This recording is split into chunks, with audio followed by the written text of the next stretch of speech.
Tothom. Moltes gràcies per estar aquí. A l'Auditori del Museu soc Tonina Sardà, responsable de programes públics i educació del Macba, i abans de tot vull disculpar a Elvira Dyangani Ose, que havia estat avui aquí moderant aquesta taula i evidentment presentant, però ha tingut una indisposició d'última hora.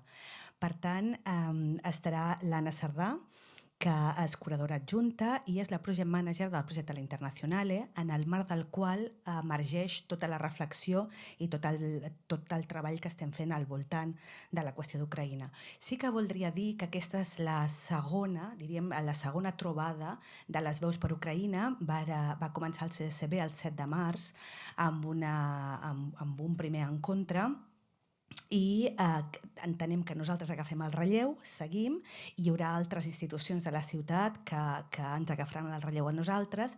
Entenem que és un tema calent, candent i que malauradament hem d'estar molt de temps parlant de la qüestió. La col·laboració de totes les entitats està en pantalla, però vull agrair-los: CSCB, Fundació Tàpies, el Born, Centre de Cultura i Memòria, i en el marc de la Internacional, i la PAC, que algunes de les persones estan a la fila 0 i que després intervindran. Vull també agrair al Frederic Amat, molt discretament, com m'ha demanat, que ens hagi tornat a deixar per segona vegada la imatge que ens acompanya en aquestes veus per Ucraïna. És aquesta imatge del No War, i ho tenim aquí. Llavors, tècnicament com funcionaré? Jo estic fent la presentació en català, però passarem ràpidament a l'anglès perquè és un acte híbrid que ens segueixen des de fora, des de streaming, tots els membres de la Confederació Internacional també, i a partir de que li passi la paraula a l'Anna passarem a l'anglès. Això no vol dir que quan després obrim les preguntes a tot l'auditori, des d'aquí podeu fer les intervencions i les preguntes en català, hi haurà traducció. Tots els que esteu aquí teniu traducció de l'anglès al català també. I com deia, és un acte que és presencial, amb els que estem aquí, i per streaming. La gent que estigui per streaming podrà fer preguntes també quan l'Anna obri a la sala i a l'streaming. I des d'aquí tenim companyes que traduiran les preguntes directament. Les podeu escriure en català o castellà i també les direm en veu alta en anglès perquè tots els convidats i els participants puguin entendre-la. D'acord? Res més? Anna, gràcies. Gracias. Thank you. Now we start in English. Sorry for my English. Well, as Tonina said, this is a gathering, and our goal is to share and to learn and to hear each other. And there are these questions that run through us because as a public institution, as a museum, the current context is this Russian invasion of Ukraine, but also other ongoing and chronified conflicts are, of course, in our minds and in our hearts, and they affect us. And we want to talk about this also about this idea of permanent emergency we feel we are living. Not only in terms of war, but also in climate change terms and so on. And of course, from different degrees of affectation and from different points of view, or our idea is to open a little bit the focus. And we cannot do it alone. That's why you are here. Thank you so much again, and the people in their houses. Thank you so much. And as we are involved in several networks, La Internacional, as Tonina mentioned, you know that we made this together with this statement with change.org petition that was kind of successful, and we sent also an official letter to the European Union authorities, who never replied, of course. And also we are including content in our present edition of the project, and also in the next one that we are preparing for next year. We are also part of CIMAM, of ICOM, and their initiatives, so we try to be aware and to be helpful, but sometimes it's difficult. That's why I think we all together need our help. And we have, of course, this alliance between local museums, as Fundació Tàpia is here, and I think that the people from the board will appear. So also, thank you to the PAC, who have helped a lot to build this activity together. Also, the City Council, we are in permanent contact. You know that Barcelona is a shelter city, so we are working together in different initiatives. And also we felt that we needed to listen to the people on the ground, to the people who have suffered or still suffering this experience, and also because they are resisting to learn about their experience, because they are resisting, they are fighting for freedom and for human rights, for their rights, but also for our rights. So we wanted to give them the voice. Our questions or self-questioning is what we can do from the cultural world, from the arts, to become a place of refuge, a safe haven, beyond expressing rejection to, of course, Russian invasion and all the other unfair situations that are going on. And how can we protect or help or give voice to the cultural artists, cultural production, heritage also. So we have here, I'm very proud and very happy and very moved also to have all these people here gathered to think together. And of course, we hope to learn and to also to establish future lines of action. So it's not only talking and talking, but I think that we think that we have, I mean, this opportunity to make things happen. And I'm going to start welcoming our 5 colleagues that are here. I start with Vasyl Cherepanyn, head of the Visual Culture Research Center in Kiev, who is joining us online from Kiev. So special thanks to you, Vasyl, because due to the current situation, your generosity is very much appreciated. And we will ask him, of course, everyone will say what they want to do, but we will ask him to share the initiatives that they have been carrying out from Kiev through the emergency support initiative and beyond, of course, because they are doing lots of things. Then here with me in person, I'm very glad to have Marita Muukkonen and Ivor Stodolsky, who are with us. As you can see, recently arrived from Venice. Maybe they will explain later what they did there, because it was a big thing. And they are the founding members of the Artists at Risk collective institution, formally established almost 10 years ago. And we will talk, I think, about the future office or hub we are, let's say we are building in Barcelona, and we are more than convinced that they can also tell us more things about these conflicts, other conflicts, and other situations that they with daily. We are also very happy and also proud, let me say that, as partners from them in the International Confederation, to have Natalia Sielewicz, curator at Museum of Modern Art in Warsaw. We are colleagues in this confederation. We've been working for the last 4 years, and it's a pleasure, and we're very happy to have you here. And I'm sure she can give us a picture about this Sunflower Solidarity Community Center initiative, which was initiated in the first week of the Russian invasion of Ukraine at the same museum, so inside the museum, by a group of artists, activists, and also the Blaze Kids collective. Blaze Kids means proximity in Ukrainian. That is operated by Ukrainian educators, artists, and activists, and it's running in the museum since 2017. So it was an initiative already existing that adopted this new role. She also belongs to the Sunflower Digest, that is a think tank, and it's going to be launched soon, an editorial platform that fights, this is also very important in these days, misinformation, stereotypes, propaganda that is sent by Russia to undermine Ukrainian resistance. And last but not least, and also fighting against technical and power problems, we have here Rasha Salti from Beirut. I'm sure you know her. It's an old friend from Macba too. She's a writer and a curator from the Palestinian diaspora, and she will contribute, we think, or we'll see, to open the focus, as we said, offering experience and sharing knowledge from areas and zones with this chronic conflict. So thank you, all of you. Thank you so much. I know it's been like hard and in a hurry process to prepare that, but thank you so much for your generosity and for your contribution. And Vasyl, you have the floor. Thanks so much. And do you hear me well, just in case? Yeah, okay, perfect. So first of all, I'm really very pleased to be invited at this great event in such a good company. And first of all, I would like to express my personal as well as institutional thankfulness and gratitude to the organizers, to Anna, and to all the other participants who agreed to be on board today in the evening. And to be honest, I am a bit puzzled to speak within such a framework since we are, or rather you are, those on spot there. you are in a great cultural place, and but unfortunately I cannot even pretend that we are operating in any kind of a cultural framework, because it just simply doesn't exist for the time being, since basically as all the other societal fields have been destroyed, and the cultural one included. So there is no cultural life in this sense in the country at the moment.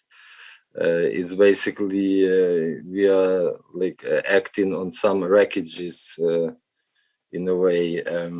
So I won't pretend that I am in this framework, because I'm not. At the same time, also lots of my colleagues with whom we collaborated a lot, they basically lost not only their professions, because we all lost our professions in a way. Though of course we can conceive something online or like plan something for the future if it's going to come in any positive form. But at the same time, many of us have lost our homes and our houses in a literal sense. So I'm really super privileged that I can sit here. I have light and I have running water, unlike millions of my compatriots who are deprived of all this. So in this sense, I would perhaps, say a few words using this opportunity, because I do perceive it as a solidarity action indeed, and I'm really very grateful for organizing this, especially at this moment of time.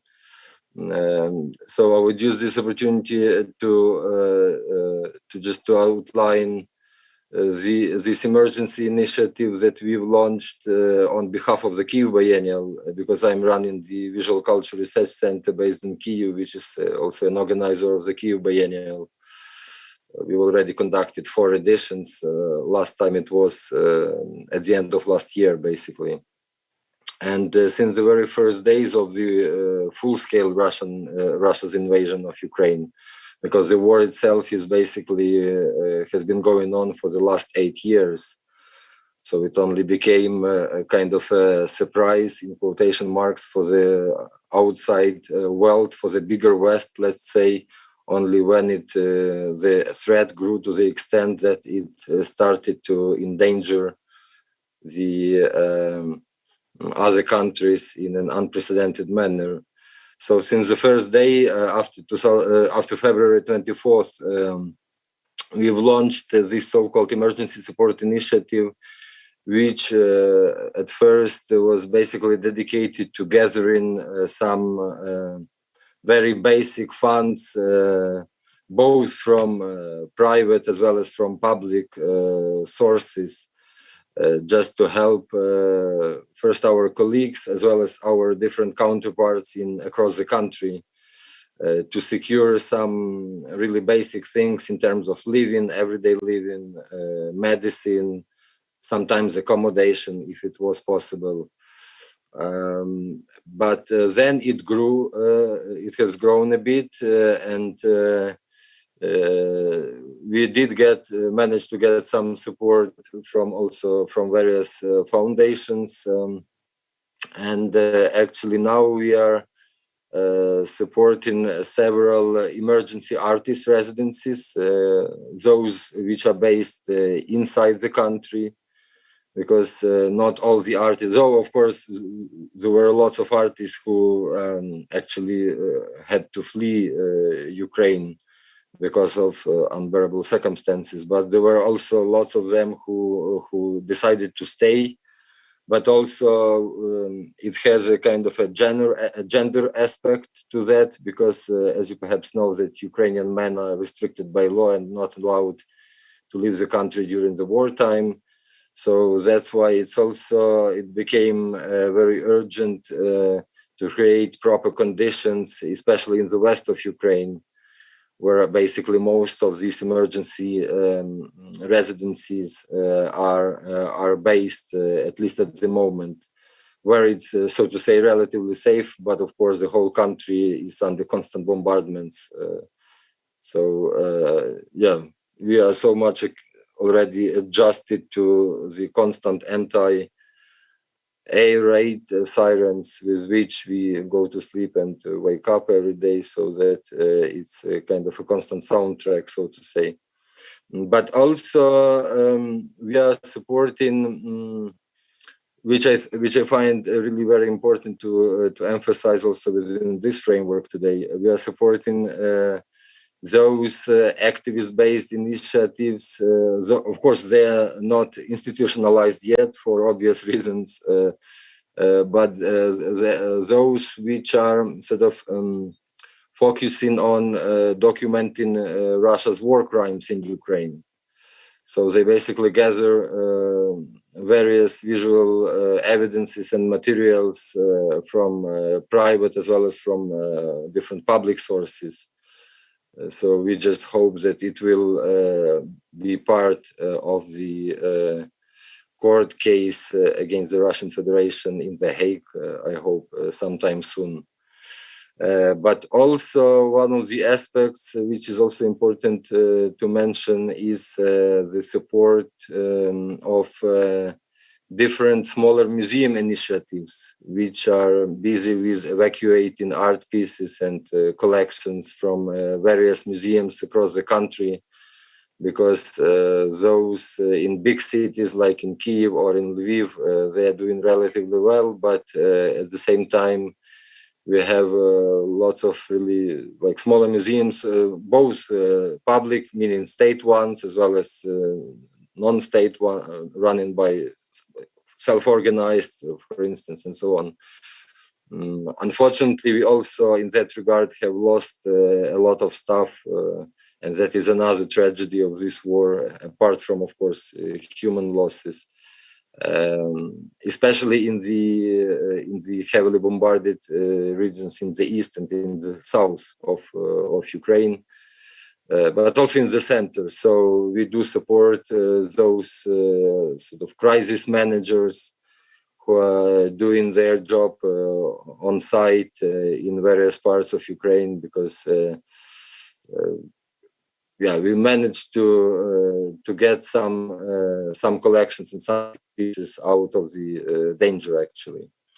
But also, perhaps on a more general note, especially referring to the title of today's event, the museum as a refuge, I would just like to say that I hope that, because now we, of course, all observe and sometimes participate in various solidarity events in different countries, and that's goes without saying that this is just without this solidarity support, basically, both in the humanitarian sense and in other senses, even discursively, Ukraine wouldn't survive through this war catastrophe, obviously. But at the same time, I just hope that this idea of a refuge, a cultural institution as a refuge, wouldn't become the refuge from realpolitik, from real politics, from the reality, meaning that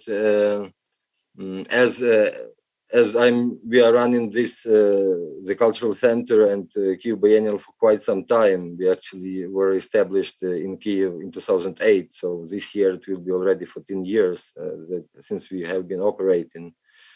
And we have been always also like claiming that we as an institution and all the formats that we employ and our partners with whom we work, we have been always stating our political involvement pretty explicitly, and social engagement, of course, too.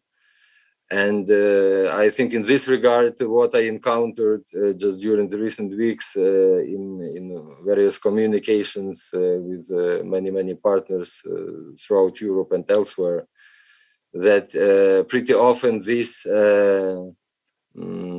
politicality, so to say, that many cultural institutions have been claiming.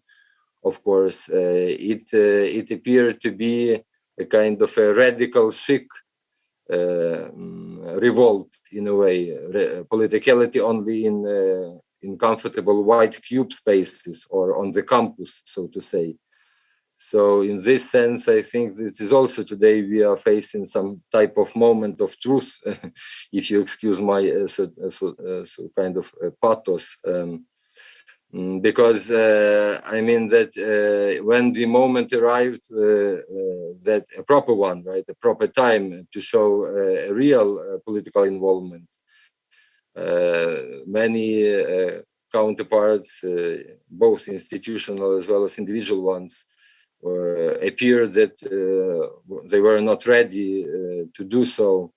And I also mean here that pretty often that's obvious, right, that many cultural institutions are somehow framed or reduced by their public status or belonging to the state or to the local administration or whatever. But at the same time, I think what is also important, and that would be kind of my suggestion also for the debate today, I hope, that pretty often cultural institutions are rather sticking to some humanitarian stance. Like, of course, the question of refugees is super important. And again, without this, we have like almost, I don't know, 5 or something like this million of Ukrainian refugees now in different European countries. But I think what is also very important that for those, especially cultural institutions somewhere in the West or in the South, in Europe or elsewhere, not to pretend that this war is somebody else's war, and they are only dealing with some consequences of that. So I think it's very dangerous kind of stance that pretty often we can encounter today, at least in my institutional experience, because I think that what is really important is just for those cultural institutions and respective administrations to sort of to trespass their boundaries, pretty often illusionary boundaries or imaginary boundaries, and to go directly political, meaning not just trying to stick, as I said, to some humanitarian cause. That is great, but at the same time, I think what is really important that that those cultural institutions and activists could make would be like going politically public in the sense that making constant discomfort for their respective governments in the countries where they are based, as well as for their general publics, for their audiences. Because what is really important is not to create such circumstances in which those contexts would feel themselves self-satisfied, as if they are doing enough. So my message I would like to convey here is that basically it's not enough until the war is over. So in this sense, I would urge also my colleagues, as well as perhaps your institution. Also, maybe it's also the type of political approach that the institution decides on itself, of course. But at the same time, I think it's also very important on the current conditions, especially like even if we are restricted to cultural field only. To select and to work with those artists, with those projects which are creating and constantly making this public discomfort in order to make as much pressure as possible. Thanks so much. I put a comma here and look much forward to the debate. Thank you, Vasyl. I wasn't able to cut your speech because I think it's very powerful and useful, and we needed to hear you. So now here my colleagues on the stage can also follow up the conversation. Of course, I think that you know Vasyl, so it's very nice also to connect you again here in Barcelona through Zoom. But yes, thank you very much on behalf of Marita Muukkonen and myself, Ivor Stodolsky from Artists at Risk. And hi there, Vasyl. I'm glad to see you. We've worked together before, and we will tell you about that in the discussion, perhaps, if we have time. But today, I think the main thing is to talk about Ukraine, but perhaps also to broaden the perspective, as you say, to other very urgent conflicts. You see behind us the map, which kind of changes depend on if you reload it, it relocates, so it's not Eurocentric, but most of the activities of hosting have been in the European kind of space. We have had residents from all over the world. So Artists at Risk has been active for over 10 years, and I kind of sympathize with what Vasyl was saying about saying, you know, now it's time to wake up, but we've been trying to wake people up for at least 10 years to say that these crises are always urgent, and we need to be able to react when they happen and with urgency and not with a kind of bureaucratic inertia which often state institutions have.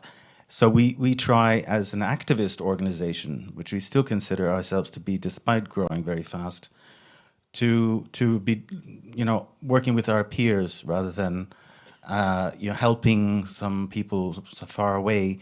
We're working with people like us everywhere. And I think that's the way we feel about it. So when there's an artist or a curator at risk somewhere, that's somebody we need to help, despite the fact that they might be very far away. But Marita, why don't you perhaps carry on, if you like, from where I started with the next topic of Ukraine? Also, thanks a lot. It's from my part for the organizers, and Vasyl, it's for your this opening speech and words. And I think I just comment on that it's Ukrainian war very much indeed. It's this war of ours, and we have to do everything to stop it. And it's the same, that it's what we are still experiencing in Afghanistan, and which is getting worse every day. That's also ours. And I think that's very crucial, what we have to understand in our activisms and in our actions, that it's not something what is happening far away. What's happening in Ukraine, it should stop. What's happening to Taliban, its rule in Afghanistan, it should stop. And we should do everything in our power to stop it in these areas, because we are all, it is part of these societies who are part of this. It's also creating these conflicts and situations. And I think that's one of the crucial points Vasyl just raised. And basically, as you see from our website, that there are many, it is ongoing, it's public calls, which means that it's artists from the situations when they have to flee the war, or they have to flee its difficult situation, political persecution, threat, death, beheadings, like in Afghanistan at the moment, that they can apply. It's to Artists at Risk, and we have a network of peer organizations. We work with peer artists, with peer activists. We never use its terms like refugees or immigrants. That's not the case. This is the peers. We work with them and we create networks with them. What was different in our work, it's when basically this war started, it's this Russian invasion in Ukraine, is that we have never experienced such a wave of hosting institutions contacting us. That hasn't happened with Afghanistan, or it's never in the work of, in 10 years history we have in this work, and then also before that there was the whole wave of art institutions and artist-run spaces and individuals. It's contacting us, and they said that basically they can host artists who are fleeing the war. So that is something new. It is basically that we have now some 450 hosting organizations. And how we work in Artists at Risk is the similar model what we did with the situation in Afghanistan. We have solidarity teams, which means that we have its peers working with the artists, is also doing kind of the risk assessment and so on, is depending on the area. And that happened also with Ukraine. We work with several Ukrainian, its curators and art managers who are now in Europe, who know their peers. They know their situations, they know their urgencies, plus it's art professionals who are in Europe in relocating its people who are fleeing from Ukraine. So it's very kind of simple matchmaking process we are doing to relocate people. Right. We would like to give a couple more statistics just so you get an idea of the scale of the crisis in terms of, we're talking only about the field of art, and we do cover every kind of art. So that's also what made us unique in the original case, that we were trying to help our peers in Egypt in this case. That's when our program first got into motion. And we found there was no institution that was able to deal with musicians, with a visual artist in particular, which is our field as curators. So we had to kind of invent it because it didn't exist. PEN International, as you might know, is a very old organization, but focuses only on writers and journalists. So thanks for showing that Instagram page. If you just go to the way top, the latest post. The one with the man in the dark mask.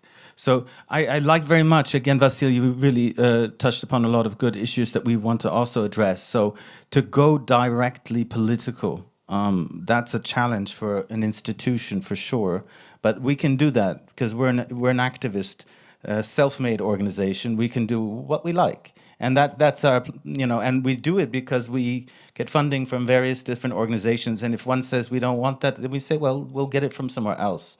And that's our strength in a way. And we're very pleased to say that the UNESCO is now funding us. So we're not only getting it from small foundations, we're also getting it from now the Warhol Foundation and the Tiger Foundation and so on. But to go directly political, to make people uncomfortable, is something that we've done throughout our history, even before we started Artists at Risk. And if you would go to that picture with the man with the black mask on. So this is an action which, you can't open it, I guess. So this is an action which was carried out by a Ukrainian-born artist, actor, called Alexei Yudnikov in front of the Russian pavilion at the Venice Biennial only a few days ago.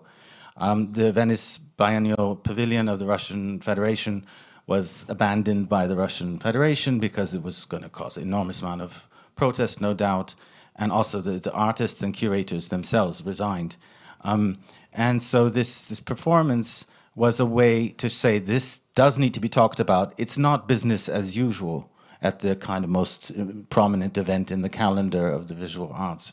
And Yudnikov did something which kind of was a very sophisticated and both vulgar and very, very kind of subtle intervention, which you could read about on our site.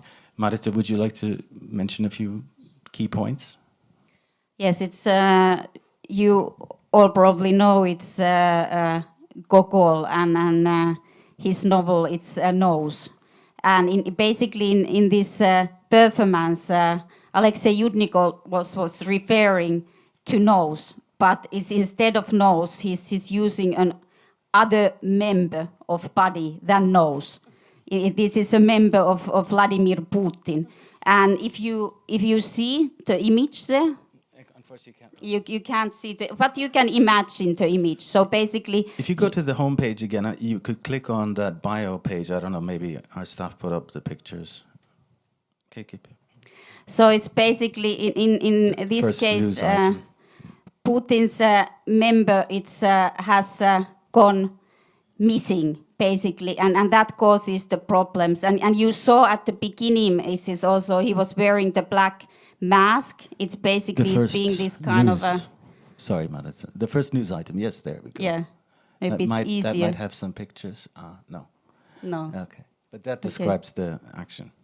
He's wearing this kind of black mask, which is kind of this kind of phantasma figure, which is very well known, especially it's in former Soviet area from the old movies. So basically, this is the base of his three-act. It's performance in the front of the Russian. It's pavilion. It's basically it tells about this missing member. I think this is kind of enough. You can read more about it. That's not the main discussion, but it's just the last act was something we expected, that there was Italian police at basically following the whole performance, both undercover police, but they also had brought the riot police, and basically so the fourth fourth act was formed by the Italian police because they stopped the performance. The artist couldn't carry it out. They marched him out of the area, and actually it's basically kept him questioned for 40 minutes. And also, I was also there with the police questioned, and police wasn't too friendly, Italian police either, which shows also the censorship in European countries like Italy, and lack of freedom of speech, because it was Italian police who actually stopped this performance. They didn't need to do it, they did it, and they acted in quite brutal manner. So we also have to look at what is happening in the terms of freedom of expression in European countries, is where we are. I think that we'll probably touch upon this again in the discussion, but that brings us back to where we are today in Barcelona, and our friends from No Calarem, from Panorama 180, Fer Paniagua, and we see Martinez here, and Jordi. And so we would like to just remind you of why we first came here, because No Calarem was addressing the lack of freedom of speech in Spain, and the political prisoners in Spain. And we were actually in the CCCB giving a speech on the stage of the Commons Film Festival, and next door was that exhibition of the works that had been censored from the main art fair in Madrid. And so there is censorship in Europe, and we are not going to ignore it. Just because somebody else is doing worse in Russia, China, Yemen, or Afghanistan doesn't mean that we shouldn't stop criticizing our own governments. And I think that's something for the discussion. Yeah, and I think it's also just kind of this very short example of Alexei Yudnikov's intervention. That's also what is very essential, our work, that when we host artists at risk, they are peers, and basically they can continue practicing their art. They are often silenced artists, and basically it means that they are making, their work is making very visible what is happening. It basically in our societies globally at large. As Vasyl also said, it's also our war, and it's basically, it has to be made visible, and it has to be made painful. It's just so that you can feel it on your skin.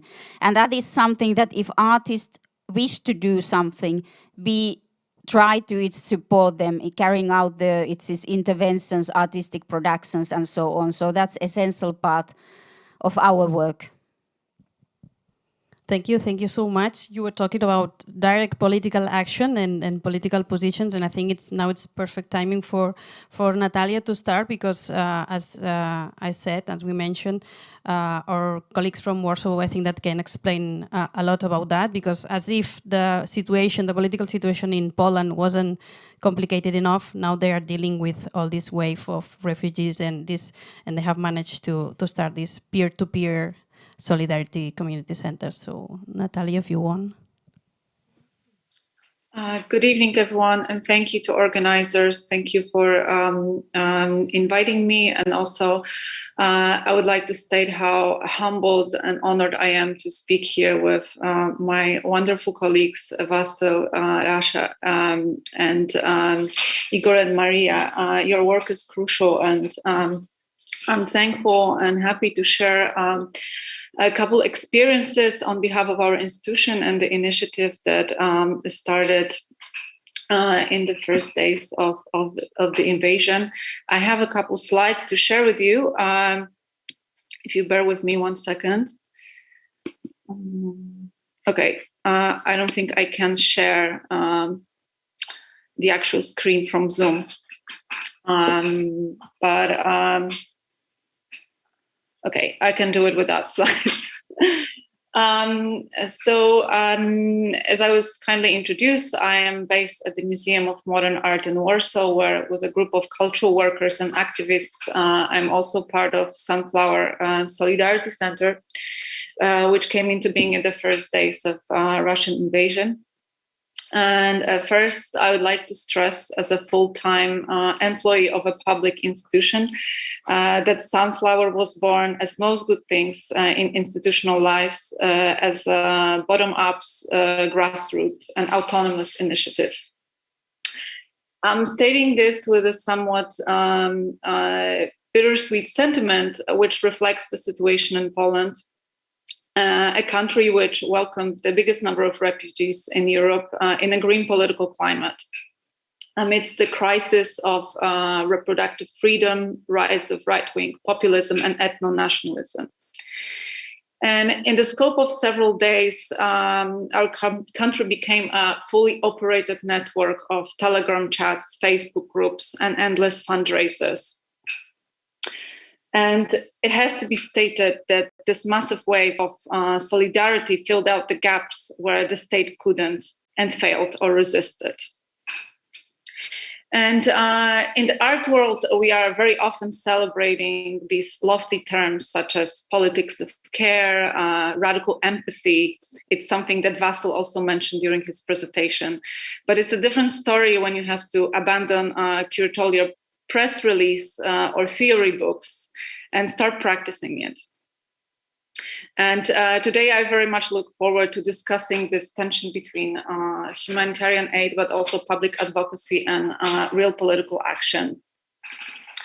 So in this political landscape, Sunflower came to life under the auspices of the museum by the virtue of several groups of friends, culture activists who felt that they had to act and be together.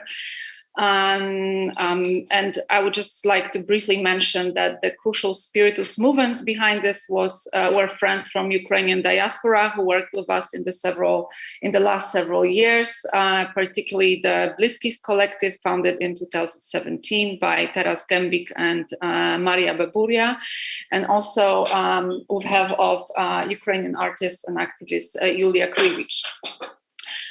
Together with them and several colleagues from the museum, but also a graphic designer, Kaja Kusztra, Fundacja Bądź, and numerous diasporical organizations such as Nomadic Women and Conflict Kitchen, and various groups, artists who started joining our initiative.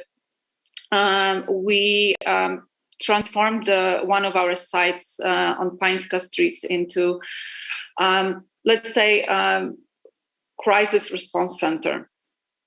So in the first month of the invasion, we basically try to figure out how we can help. And as much as every person involved in this initiative was also like acting on their own, trying to relocate friends, family, or strangers, going to the border to collect people, we started acting in this bottoms-up manner. First, trying to provide help for people arriving at railway stations in Warsaw and in shelters. So this action of working with hands and hearts was very much instilled in the act of providing food. So during the time of first month, we prepared over 30,000 sandwiches with our volunteers that were distributed at Warsaw train stations and night shelters. And also in cooperation with Wandering Women Foundation and Słuszna Strawa Collective, we delivered 8,000 hot meals to the crisis center and refugee hostels. We basically followed up with things that had to be done and which every person who was part of this initiative felt they could contribute with. So, for example, friends and colleagues from Fundacja Bądź, run by Olina Krajewska, and together with some colleagues from the museum, organized several transports of emergency medicine, life-saving medical equipment, and tactical first aid kits to Ukrainian hospitals. We contributed with also like some practical matters such as photographic sessions for people who needed to create their visas, apply for documents.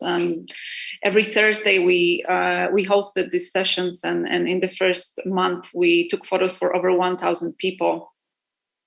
also, of course, like we did information leaflets with lawyers together with African Polish activists. We also facilitated information sessions for non-Ukrainian refugees who were trying to fill out residency applications.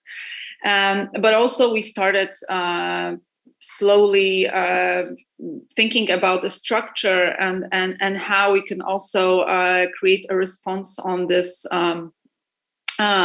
cultural level and the level of information.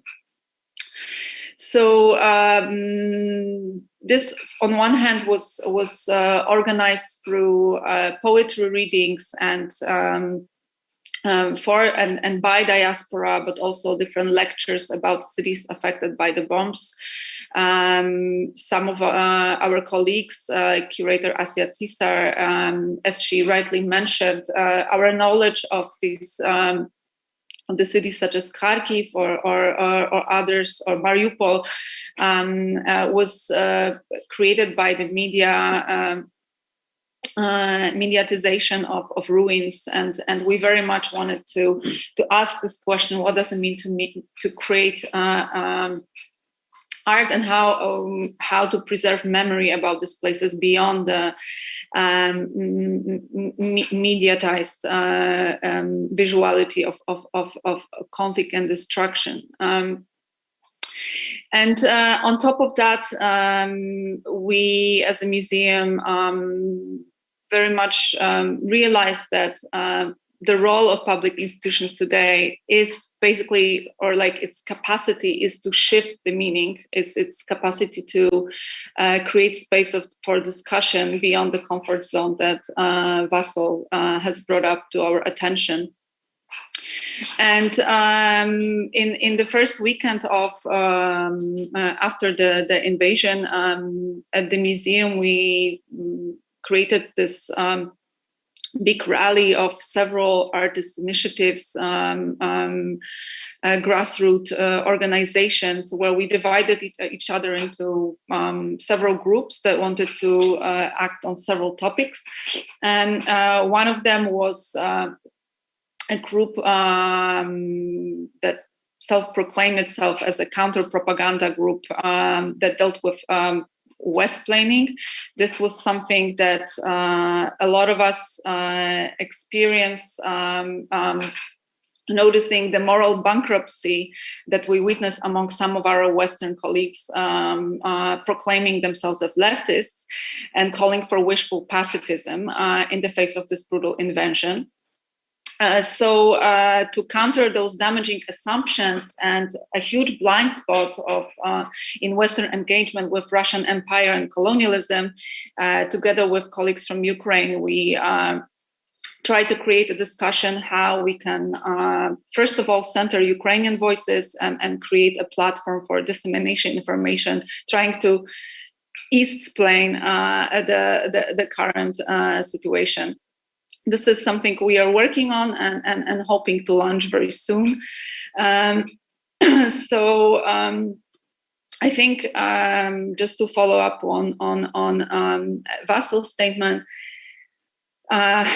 so often, like in contemporary art, we are reducing the political activism to tokenizing art exhibitions or thematic exhibitions, and this is, of course, also necessary in terms of creating visibility of certain problems. But the real action comes with structural interventions and things like boycotts. So I would like to state that with this rise of fascism and Putlerism, we have to stand strong together in solidarity with Ukraine. And I would like now to give my voice to Rasha and hope to engage with you in a conversation shortly after. Thank you so much, Rasha. I think that we lost Vasyl's connection. We really hope he's okay, he's fine. Let's try to recap. Oh, here he is. Okay. Hi again. Yeah, sorry, I'm just following these usual Zoom rules that everybody has already used to, that while not speaking, it's better to be off. Well, Don't I don't worry, know. don't worry But at I'm all. following everything, of course. Perfect. Thank you. Vasyl. So Rasha, it's your turn. Thank you for being here and for being passionate, and we hear you. No, I'm totally honored to be here and very happy to hear. I mean, not happy as in overjoyed, but stimulated to hear Vasyl and Natalia. Well, I come from a funny place. My great-grandfather was a refugee. My grandfather was a refugee. My father is a refugee, and therefore I am a refugee. So, and I'm beginning to think that the world is actually made up of refugees. And I think it's time we begin to rethink these categories. This is not to belittle at all the artists at risks, the artists who are at risks, and what war does to people, to cities, to museums, and to cultural centers, and to artists, and to creativity. I have to say that today on the radio this morning, on French radio this morning, I heard a piece of news that made me smile and reminded me of the 17 years of the experience of the 17 years of civil war in Lebanon, that basically a very well-known publishing house of children's books in Ukraine published a children's book that was due to come out in February, and now it finally came out. It came out in one of the cities in the western part of the country. And I smiled thinking, life wins. The instinct for life is so beautiful. And it wins between stories of bombardments and destruction and sinister machinations. I think I was invited to this panel not only because I come from a place that's been mired in conflict, but because of the beautiful project that the Macba Museum allowed, witnessed, sponsored, birthed with Christine Khoury and myself, which was called Past is Quiet. And it's an important project to evoke today, because it speaks to a memory of solidarity among artists not so long ago that was very prolific, smart, witty, and fearless, as Vasyl was calling for, in Europe and across the world in the 1960s and the 1970s. Basically before Ronald Reagan, Maggie Thatcher came to power, before neoliberalism became the creed that the world has followed. Artists, Chilean political exiled Chilean exiled artists who were considered political exiles all over Europe, with South Africans, with with French, Italian, Swedish, Finnish. They created groups. They decided they were all bound in a fantastic sense of solidarity. They were bound in solidarity for the struggle against imperialism and fascism. They did things like invent their own museums, which they called museums in solidarity or museums in exile. They created collections that in market value today are worth millions, if not billions. And these museums incarnated the justice of their cause. They were based on donations from other artists. They invaded big events like the Venice Biennial and Documenta, created murals collectively. In Italy, it was really remarkable. On a very regular basis, artist collectives, Palestinians, Egyptians, with Italians, with French,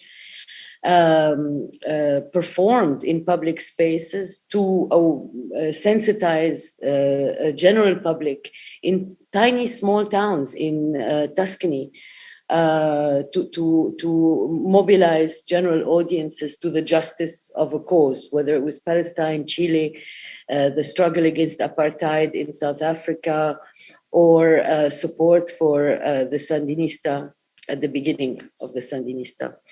I mean, my point is that transnational solidarity did not make distinctions on skin color.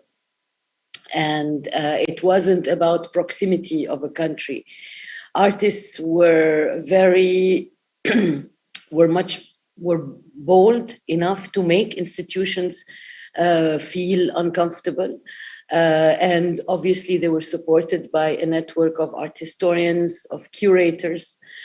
They basically brought art back to the public space, to the social space, and to the political space. It wasn't about finding the resources to do it. They just did it. So I think this is important to mention. What is tragic, obviously, is that this memory of action, this whole chapter in in the way art history is written, has not been written. We were very privileged to have support from the Museum of Modern Art in Warsaw to publish a book, but our book is a drop in the ocean. The second thing I would like to say, and it's also regarding the role of artists, filmmakers, visuality, or creators of images and narratives.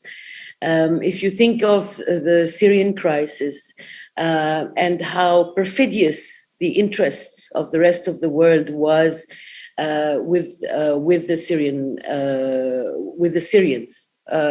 How attention went up and down, how acceptable the margins were for, the number of massacres, the use of chemical weapons, how the whole Russian intervention in the war in Syria was, considered acceptable. I think what made the Syrian conflict known to the world, what made the humanity of Syrians compelling, is I would say 90% the work of artists, of filmmakers, of writers, and obviously of the interlocutors, whether institutional or non-institutional, who hosted them, who wanted to show their films, who wanted to have them read their words out loud, who translated their words. I don't want to lecture about North-South. I know that at the border of Poland today, there are refugees that come from a different place that are not allowed into the country. That's not the point. The point is that Vasyl is right, that we need to rethink radically what the role of a museum is, what our role as curators can be, and what the role of artists can also include. It's not about provocation. It's not about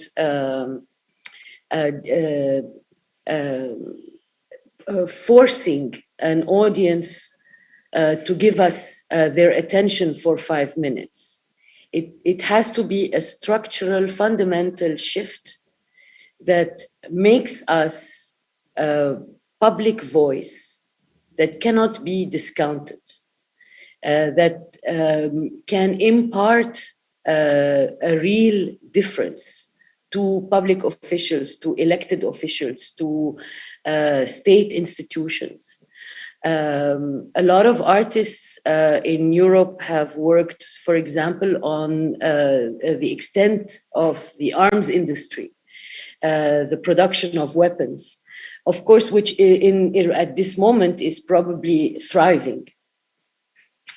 And a lot of artists have also pushed museums to look at their sources of funding. I don't think it's enough. I think we need an even more radical shift. we could reinvent transnational solidarity, and we could decide that we understand citizenship, exile, being a refugee in a radically different way. I know that existing in the world as the grandchild of a refugee, I know I am a refugee. And I know that my experience of the world has value that is undervalued. It's not about knowing how to sneak through borders or the rules of institutions. It's also knowing how to feel, how to be sensitive to the pain of others, and to want to, and to feel like my destiny is really fundamentally linked to somebody else's destiny all the time. I don't know if I'm being hysterical in the first really hot evening in Beirut after a sandstorm, and scared that the electricity will go. But I look forward to the discussion. Yeah. Thank you, Rasha. Thank you so much, and thank you, all of you. Of course, as usual, we are gonna run out of time, but we have still some minutes, 45 minutes, something like that, to open the conversation. I think that maybe it's good to already open to all of you. There's this first row with these grassroots organizations. You mentioned them. No Callarem, the PAC is here also represented. Thank you again. And also I can see a lot of colleagues, curators, and of course, museum staff. Thank you for being here too. Also the City Council. So there is a lot of people. Victoria Tissot, who is hosting together with the MANAC here in Barcelona a project called Vesna, that means springtime. It's correct? Okay, I'm learning some Ukrainian these days. This is nice. So, I mean, we have some microphones here. We can start. I think that you have appointed the very specific questions that we wanted to arise, and we also share this feeling of we have to be more radical and more interdependent between each other. So yeah, Victoria. Thank you very much for inviting me here. And thank you so much for your international collaboration. We are here exactly during the Miro that Vasyl was mentioning, because we are Ukrainian international people living in Barcelona, and we've been doing all this kind of activities to help refugees first week and the second week, and then we just stop in the second, thinking that we are meeting on the manifestations, and we see what happens with the destroyment and burning of our culture in Ukraine.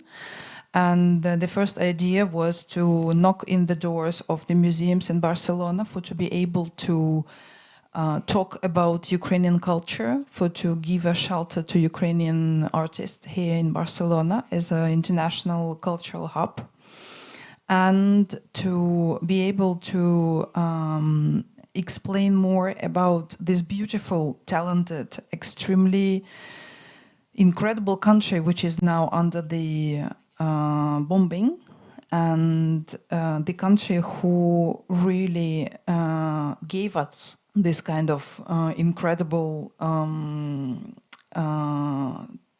huge treasure.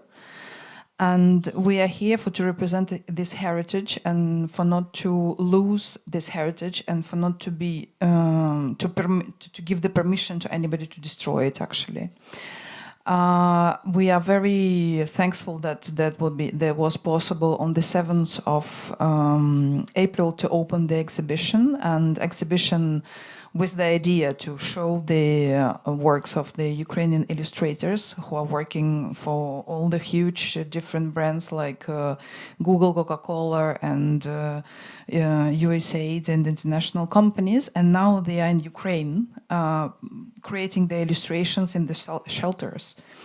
One of the artists, she arrived here as a refugee. And I have a long plan to represent here Ukrainian culture and to help to Ukrainian artists in Barcelona. And we're looking for the residences, we're looking for the possibility to talk more about Ukrainian art. And as well, on the exhibition, we have this beautiful possibility to use the media art options to show on the videos how was destroyed the heritage of Ukraine, cultural places, theaters, museums, and churches, which Ukraine is very extremely rich on that beautiful long-term culture. And we've been talking, and I think that we arrived to talk to the heart of the museum about the terrible event which happened on the 27th of February when Ivankiv Museum was bombed and burned, and the heritage of Maria Primachenko, which is a naive artist of Ukraine, very famous during the period the end of the 19th in Ukraine and all over the world. In France, she became now the ambassador of the peace, and she's considered as. I mean, she passed away many years ago. I mean, she passed away in 1997, but this is the person who represents this kind of the bright colors of this lovely culture. And we would be happy to talk about the contemporary art, about the last media art events and the photo events which happened and could happen here in Barcelona. And now we are just really pleased to be hosted by MNAC, the Museum of National Art of Catalonia, and to be in the situation that we just have the first possibility here in Barcelona.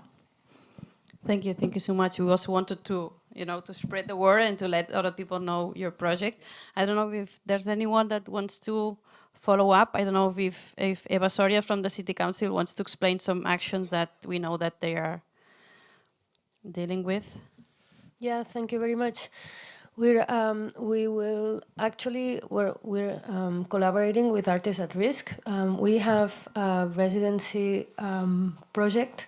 We as you know, we have creative factories, actually 11 that are in Barcelona, and those factories have residencies to host exchanges with international artists. So what we've done is to make sure that one of these residencies is vacant to host Ukrainian artists. We're actually in the process of deciding, very difficult process of deciding which one, an artist and an artist or an artist and his or her family will host. So this is one of the many things that we will do. This was what was first in our reach, and we were as quickly as possible. Usually, as you said very well, bureaucracy, especially in governmental settings, is not the easiest thing. You have to push lots of papers, but finally we are able, ready, and we just, we're waiting for this artist to come anytime. And then after that, we had a conversation this morning. You made us think a lot, and we're open to many other possibilities, and we're definitely willing to get involved with Ukraine and with other artists from other places as well, which is something that Anna and I, right, at the end of this conversation, we look at each other and we said, well, is it so sad that this had to happen for us to realize that the refugee crisis did not start on the 27th of February, right? It's something that has been going on for longer than that, unfortunately. Yeah, thank you. I think that maybe some of you that in the first row, I don't know, I'm looking to Fernando, of course, because of this thing we mentioned about grassroots organizations and trying to skip this bureaucracy and this kind of very strong institutional frames. Yeah. So, I mean, I was thinking about something I read, I don't know where or how or in what moment, that say that the solidarity is the tendresse of the people, ¿no? La solidaridad es la ternura de los pueblos. And I think that No Callarem starts like an act of solidarity and rage, a mix between this, and is something that I'm feeling in the last times with this Ukrainian crisis. So as we start working in solidarity with the people we have close to us, the artists we have really close, we start to work with Pablo Hasél, that is now still in prison in Europe, in Spain, in this country now, for singing. And we start to work with Waltonic, that is now in Belgium, in exile for singing against the monarchy. And we were working with La Insurgencia and other artists who were condemned for sing. So we start in solidarity with the people we have close to us. And after some years of working with them, we realized that we can use this power of solidarity to help people all over the world. And I mean, we invite artists at risk with this idea of create a double reflection, no? We want to host people in Barcelona because we are a hosting and solidarity city, but our artists have to move to another country because we are in the middle of a strong repression of freedom of speech in Spain, no?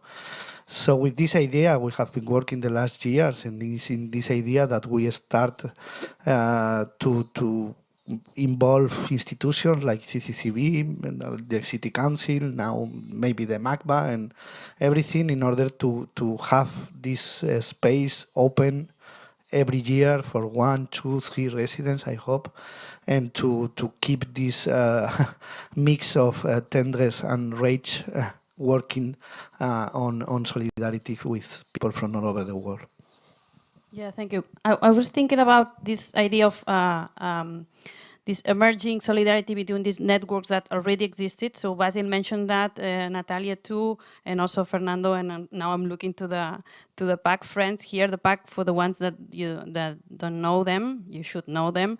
They are a platform of artists, and they work as an assembly, and they work very hard and very good. And I think that one of the points is that it's so important to have this network of little and connected institutions in the good sense of institution, the collectives and initiatives, because when, for example, when the war comes, the institution, the official ones can disappear, but not these ones, because they are peer-to-peer, they are more difficult to destroy, because they are stronger, because they are maybe smaller, they work under the table, and they work not in official terms. So I don't know if my colleagues, sorry, because I'm appointing like people directly, but I think that I'm sure that they have some things to share.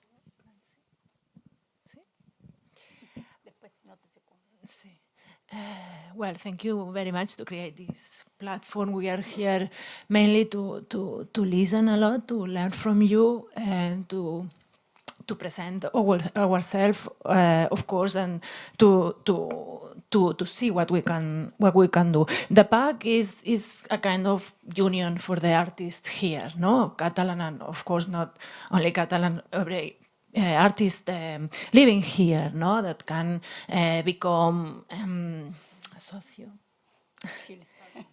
A member of the union, no? We work basically for our labor to do better our labor conditions, to think that we have a profession, to try that this profession is egalitarian, and try to do the work that the cultural institutions we think don't do. So we do it voluntarily. And in our precarious system of trying to work as an artist and, of course, doing other things. In fact, today we had an assembly, and of course, we have talked about how we could help. I don't know, we ask you to use us, like to be in dialogue with us, to, of course, to know that we exist. We are the union, the assembly of artists here, and we, of course, we would like to act. We don't know how. We have ideas, but of course we mainly are here to listen to you. And of course we have think about of course, to that any person here that escapes from a bellic conflict and other situations can be a member of our association. We for free, no? And that we have a lawyer, we have some services that can be useful for artists or people from this profession that reach here. And we think we can help in many ways. Of course, we are in contact with many also places that provide residencies to artists that maybe are of all kinds, self-run, more official, but we can work as a mediators. So yes, that's what we are. And Nancy, please follow me. Bueno, lo voy a hablar en castellano porque el inglés no es mi fuerte. Y bueno, un poco sumándonos a las palabras, ahí está Vasyl y está Rasha, de pensar evidentemente no solamente una posición de solidaridad por el momento, o sea, que creemos también como gremio, como asociación y como actores políticos, que no puede ser que solamente los eventos como una guerra, que finalmente se transforma en un evento que abre un foco más amplio, nos levante de repente la mirada y se nos venga, digamos, la gran ola de la enorme cantidad de conflictos y de personas que están obligadas, digamos, a moverse directamente de sus territorios afectados por esos conflictos, que no solamente son guerras. Ay, perdón. Okay. Yeah, Nancy, I'm going to translate for everyone who's not in the room with us. So Nancy was pointing out the importance of remembering that these are ongoing conflicts, that the conflict and the emergency doesn't just begin with what happened on February 27th. It's not always an act of war, but this constant conflict that means that there are always migrants and refugees in an emergency situation. Go ahead, Nancy. Y por lo mismo tomar una posición política frente a qué ocurre con el desplazamiento obligado de las personas en cualquier estado de, digamos, de conflicto. Yeah, and of course, as these people have to move to different places, it's important to keep in mind the political framework and the political reality of people in each of those new states. Porque los conflictos, y cuando hablaban de patrimonio, ¿no? De la destrucción de patrimonio, en estados incluso democráticos, se destruyen patrimonios y se obliga a personas por razones políticas, de género, de ideas, simplemente, o de raza, tener que moverse o simplemente ser destruidos esos patrimonios culturales y artísticos. And of course, even in democratic states, so much heritage is often forgotten. It's often disappeared for reasons of race, class, or gender. And we have to also think about the way that those heritage sites and artist voices are silenced in supposedly democratic states. Por lo mismo, lograr en estas instancias una transversalidad de tomar una posición frente a eso y desde esa posición, que es política constante, ver qué tipo, digamos, de recursos, de herramientas tenemos para tenerlas siempre presentes, no solamente en emergencias como esta, que es enorme. Yeah, Nancy's pointing out, of course, again, the importance of finding transversal tools so that we can confront this ongoing type of emergency, because, of course, this political situation isn't something that happens for 1 month, it's ongoing and constant. Thank you so much. I don't know if there's any question from the people at home or from our friends that are on the Zoom watching and listening to us. Vasyl, Natalia, or Rasha? Something to add or to ask or to... Yes? Okay. There's one hand here.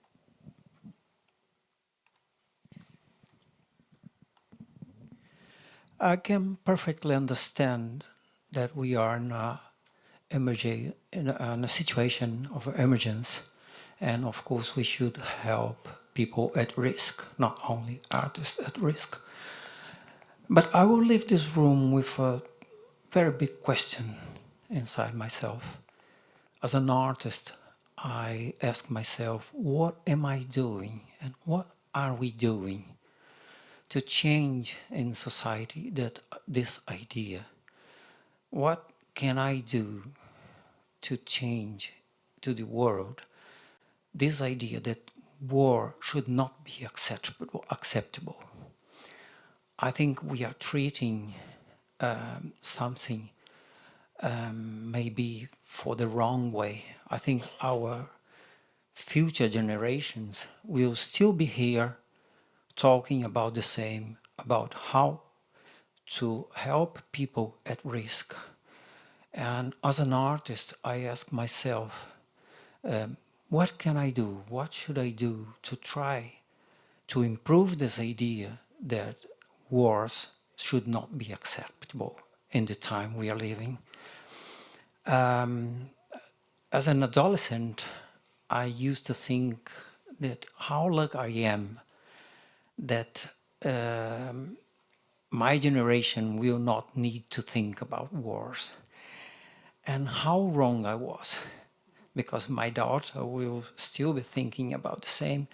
And I will leave this room with this question: what can I do? What can we do to improve the idea that wars should not be acceptable? And I think artists and museums and curators, we are all in this situation to try to do something for society to improve the idea that wars should not be acceptable. Thank you so much. I don't know if Vasyl, Natalia, or you.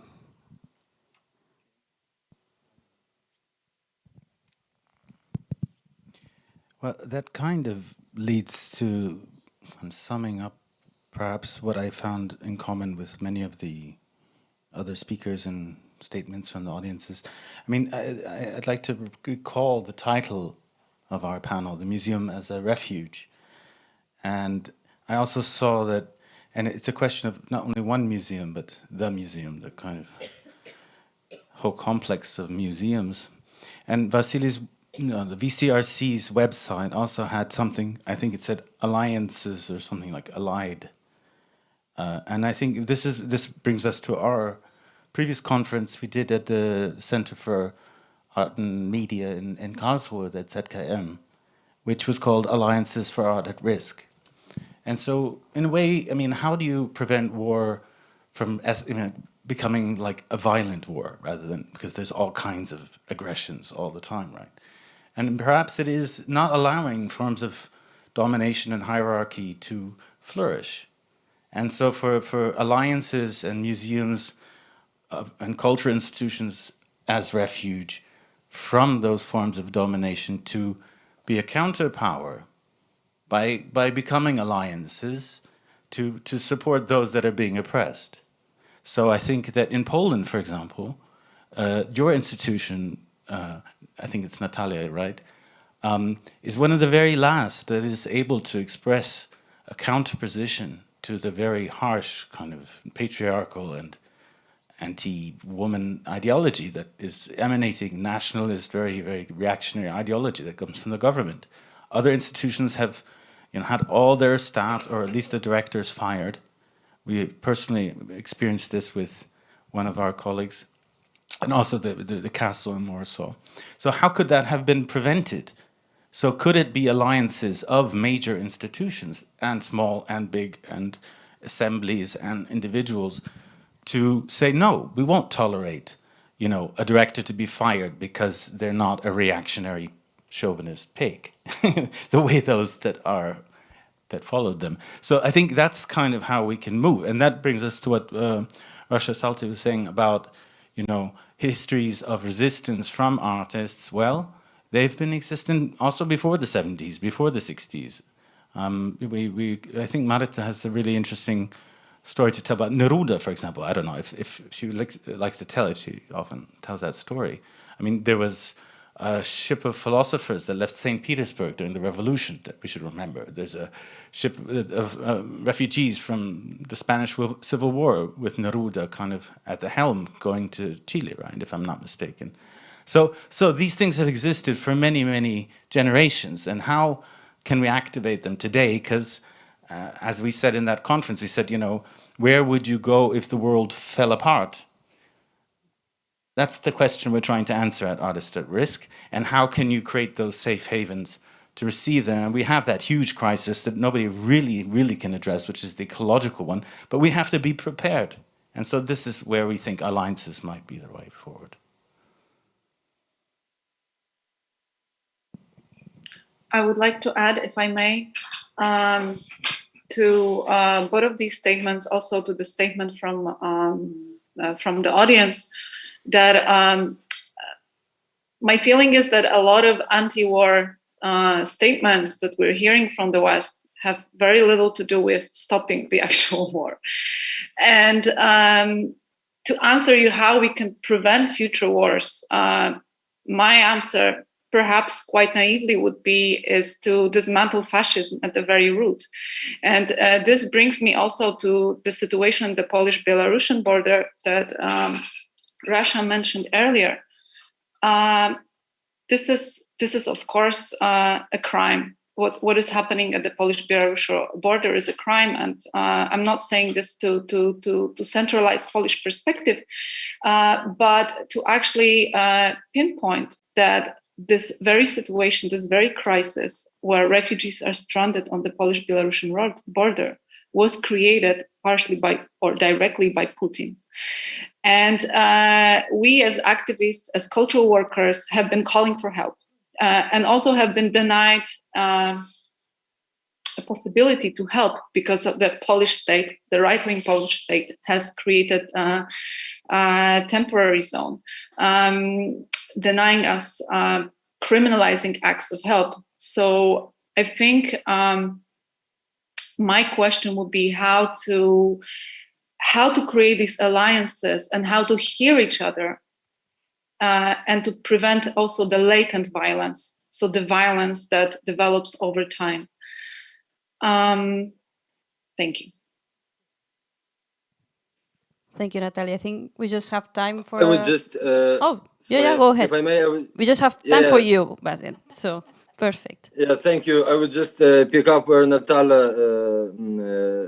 just right now left, because I think, first of all, with regards to that statement from the audience, I'm also very thankful to that, because basically the very form how the question was put, what can I do? Because pretty usual, especially within the cultural field, you're used to this kind of metrics in a way that as political so-called art became super fashionable, we are usually talking about it.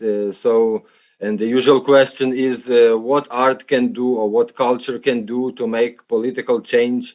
So I think it's one of the problems and basically one of the not maybe roots, but those preconditions which allow all of you actually in the West or elsewhere to tolerate fascism elsewhere, because it's basically this kind of precondition that all the politics, all the politicality is reduced to culture, to some soft topic, to the soft field. But the professional, the real politics is being dominated and occupied either by neoliberal or by neo-fascist forces. And I think this kind of alliance, in quotation marks, is basically one of the reasons how we get there. So I would say in this sense that we have to reinstate, it's basically how the question was formulated, to reinstate our own political, personal also involvement, saying that what I can do, what we can do, what can we do to make political change? And I think what is really unique in that regard is basically that wave of global wave actually of square occupation movements and revolts and uprisings really across the globe, starting from the Occupy Wall Street to Arab Spring, and that Ukrainian Maidan was part of. And basically the current warfare that Russia has been conducting basically during the last 8 years is exactly a form of a counter-revolution, because the invasion and the military occupation of Ukrainian territory started exactly as a kind of a reactionary answer to the revolution, because the revolution as a scenario is the worst nightmare for any fascist regime. And Russia, unfortunately, is a country of a suppressed revolution. Basically, it didn't happen just because of the propaganda machine and unbelievable political repressions and annihilation of any opposition throughout the whole Putin's rule. So that was also very much unexpected for the West, and that is also kind of a complicity of the West, that Western Europe and the West as a collective entity wasn't able to recognize a new type of fascism, which has been breeding for the last 20 years in Russia. They were still like making business and like covering this, thinking that this is an experience that was left behind in the 20th century, and here it is back. So I think there is this a number of aspects, of course, to mention here, but I totally agree with this point that Natalia has made with regards to demolishing all the preconditions and parasiting aspect that the fascism is breeding on. So in this sense, I also think very important. I understand that there are many wars in the world, right? And we have to not to forget others. But again, let's not forget that this kind of prioritization of wars or various kinds of refugees is the inner problem of the West itself, and basically its own privilege, because that is basically a West-planning, right? Because it doesn't have very much an impact on the outside world. It's basically some inner talk. So in this sense, I also, to wrap it up, would like to say that let's also not to transform wars into just fashionable topics. That yesterday we spoke about Afghan war, today about Ukraine's one, and so on. So I think that this is, of course, it's very hard to compare the discomfort that you may feel being in your context with the real life-threatening conditions that we are in here. But at least I think it's also very important to keep in mind and be aware of this kind of thing, that not just to kind of parasitize on different wars in the sense that what can they bring to our new type of discussion, because unfortunately this is not about discussion, right? This is about much more dramatic developments. But again, I am very thankful for having us all here, and to the institution and to the organizers. It's my pleasure to be with you today. Thank you. Thank you, Vasyl. I think that we still have 5 minutes, let's say, for a last question or comment. Oh, here.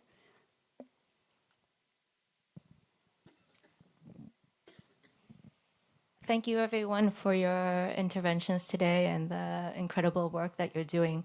I have a question that will shift the conversation a little bit, and I don't know if 5 minutes will be enough. But at the beginning of this war, of course, there are lots of cancellations of Russian artists, writers, etc.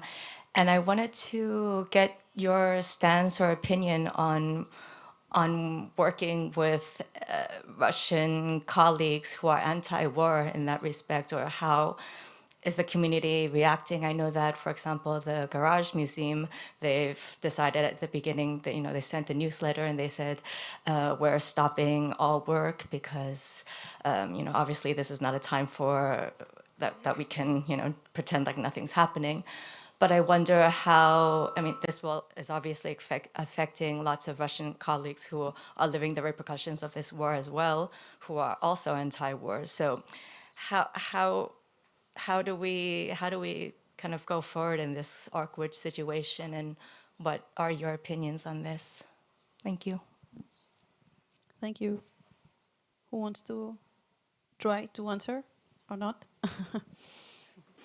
Marita, yes? I can answer very shortly. It's from the point of view of artists at risk. We have worked with Russian dissidents before this war. It's starting from the members of Pussy Riot, is Nadia Tolonikova, to Masha Alyokina, who is a member of our advisory board and who just broke actually her ankle bracelet and called that, okay, come and arrest me. She has had 7, it's administrative detentions and so on. We continue to work with Russian dissidents. It's basically, we have worked with them, it's during last 10 years, and we will do so. There's a big difference is in being a real dissident, being in opposition, being anti-Putin also already before this war started. And basically, we, in our work, we continue to support those real dissidents, and basically, if they need to leave the country, we support them to do so, because, 15 years in prison, it's a long prison sentence. But for example, in Masha's case, she has no longer international passport, so she can't even leave the country. It was taken away before this war and so on. Just to give it this one case, and basically we just met in Venice, for example, the artistic director of Meyerhof Theater, who resigned as a protest to Putin. She's actually returning back to Moscow, which is really brave. She's probably going to face charges. And personally, I don't see why not to support this kind of people, because if we want to get rid of Putin, we need these kind of figures who are brave. And actually, she, for example, made a public statement right away when the war started, and I'm going to resign my position because I don't want to work for this kind of oppressive state institution. And she's now going back to Moscow from Venice. She decided not to stay in Europe, for example. So those are a few examples, but of course there are many others. There's a big difference between dissident. I didn't find this Garage statement very strong to be it's kind of, it's like that wasn't, it's for me a good example, but anyway, dissidents, it's a different position. If I can just I would just add to here. Vasyl, go ahead. You go first. Just because we were also involved in this discussion internationally as well, because it's also interestingly enough that you mentioned this Garage statement. It was also the same one, almost the same one. The same was from the Strelka organization and so on. But you actually forgot to finish this statement. So Garage basically announced that they are stopping for the time being their activities because of human tragedy unfolding in Ukraine. That was, I'm almost quoting. So that is the problem actually. So one thing is when what Marita is talking about individual, there are quite some there, but really not so many individuals who are really opposing and have been opposing for quite some time. But you cannot find any single institution in the country of over 140 million people who could openly state against this war. They couldn't even say the war, the very word war. They couldn't even call the war a war, not even mentioning the name of the aggressor. So they were referring to some abstract human tragedy unfolding in Ukraine. But what the fuck is that? What kind of tragedy do we have, you mean? So that is also the problem that, so it's totally understandable. And we've been collaborating with, some time ago, of course, with many our Russian counterparts. But the problem is basically that this regime didn't appear out of the blue just yesterday. It has been an elaboration for the last 20 years. So you also have to take into account that first, if you swallow the Chechen war, which brought Putin to power, if you swallow political killings and assassinations of journalists, of oppositional politicians, if you agree with the cancellation of any free elections, if you swallow the closure of free media, if you swallow the poisoning of politicians, the constant systematic horrific tortures in prisons, then why would you be surprised that it ends up like this? It's this fascist totalitarianism in the Russian state. Again, it has been elaboration for many, many years. It was just the problem that nobody, especially from the West, didn't want to recognize that. And also there is this kind of a danger today when the West, like a collective West, is playing this kind of game, equally declaring its support to the Ukrainians resisting the Russian military and to the Russians, so almost in almost all the cases somewhere abroad, resisting Putin's rule. The problem is that it's an insulting equation, because you cannot compare the killings of the people by the bombardments and artillery strikes with the hardship of some Russian civilians. So it's an ethical problem that the West itself has to face, because I think that through that the West is basically just avoiding to question its own fatal inaction, which is not only very evident today, but should have been evident for many, many years. And that is the main problem, I think. Thank you. I would also like to add, if I may, to this, totally agree with Vasyl that it's absolutely dehumanizing to compare the experience of Ukrainian people today to dissidents or ordinary civilians in Russia. And I would also like to highlight one thing that really struck me when, like the story of a good dissident, which can also be a tool of Putinist propaganda. Like, I was really appalled when I saw like this wave of cheering and of amazement in the West when the journalist Maria Ovsyannikova appeared with anti-war sign on Russian TV. And suddenly my Instagram feed filled up with images of the brave journalist who appeared with this sign on the Russian news.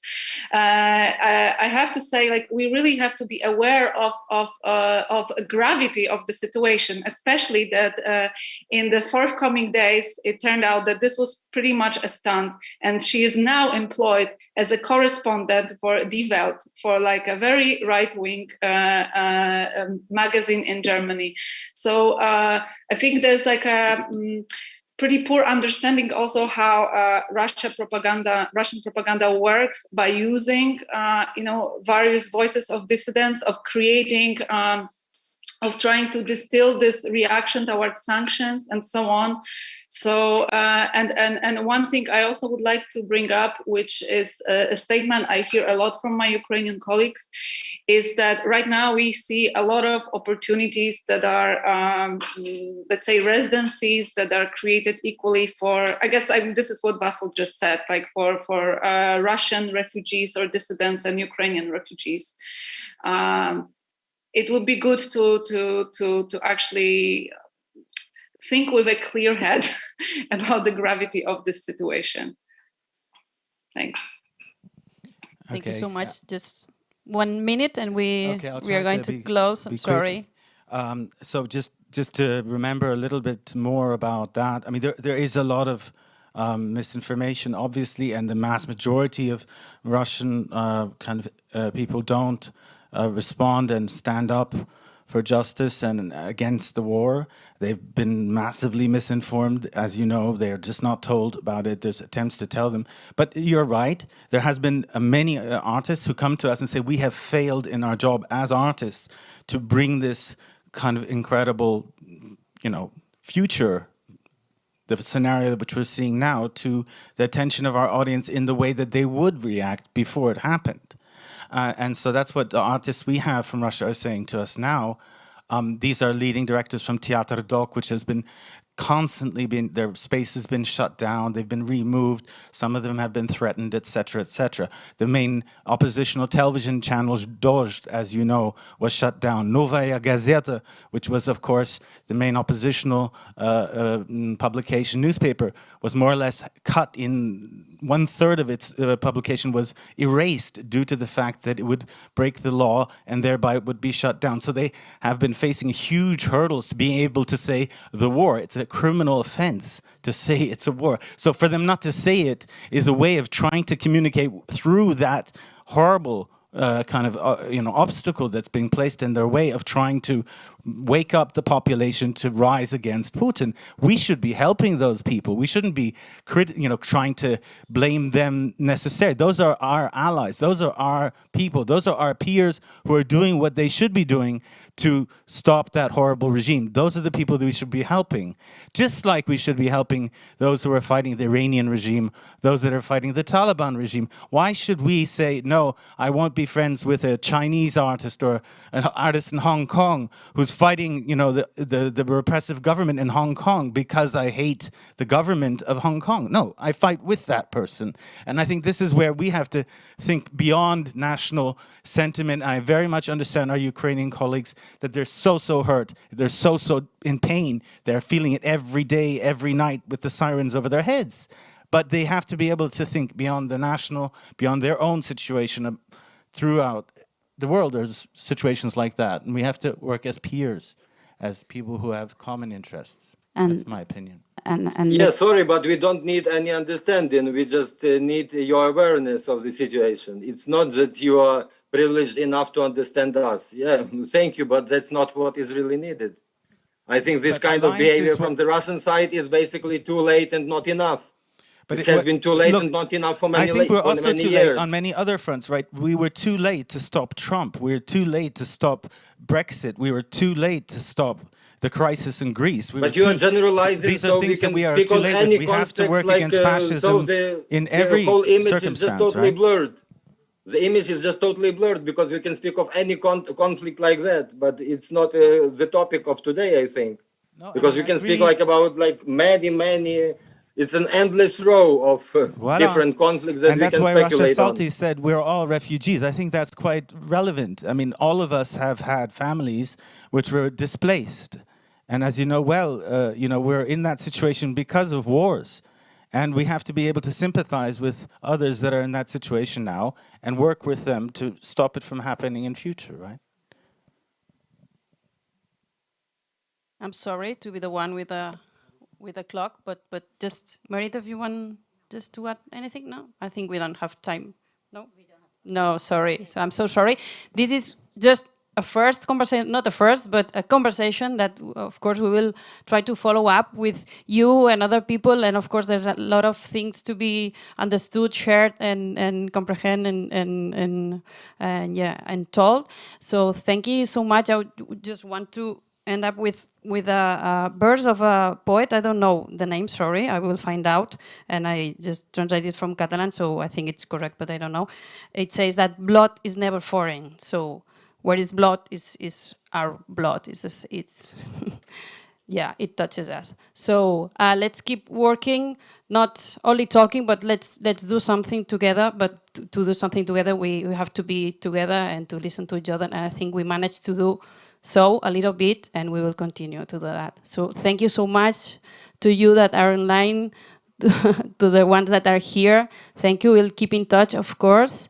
And thank you so much to the audience here in the auditorium and the ones that are watching us from home.